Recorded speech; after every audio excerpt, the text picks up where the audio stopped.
शादी तुरी के बंगला बड़े रे, कैसे कराऊं शादी तुरी के बंगला बड़े रे। मोरे गाँव माँ छोटे से घर तब भोले टूरी मोर बरगे मन। मोरे गाँव माँ छोटे से घर तब भोले टूरी मोर बरगे मन। टूरी जिद हमें भारी कैसे रह जहाँ कुंवारी, टूरी जिद हमें भारी कैसे रह जहाँ कुंवारी। मोरे चबर अड़े रे, कैसे कराऊं शादी टूरी के बंगला बड़े रे। कैसे कराऊं शादी टूरी के बंगला बड़े रे।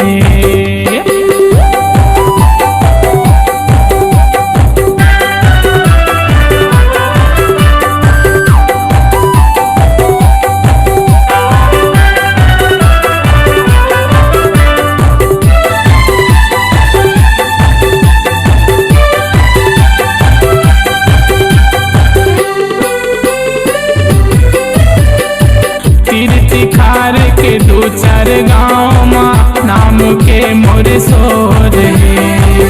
का देखे का जाने पगली माया मर गे मोर रे।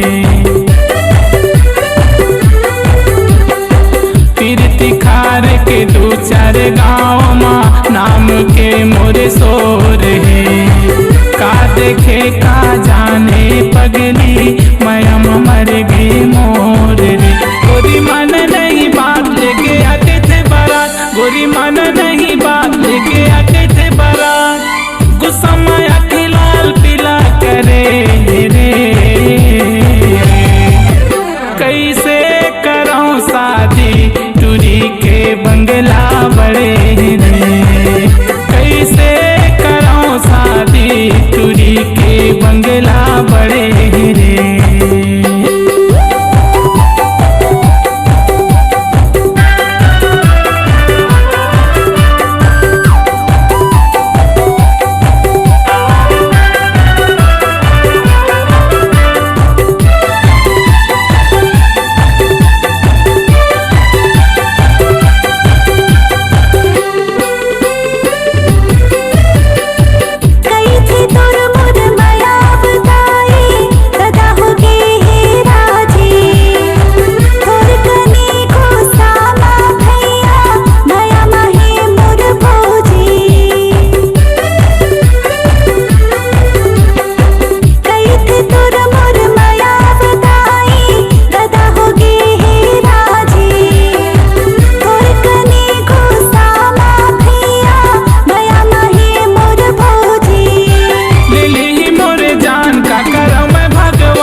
शादी टूरी के बंगला बड़े रे।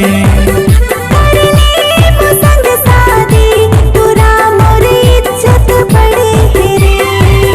मोर गाँव के छोटे बड़े सब टूरा मन ताना थे। मोर गाँव के छोटे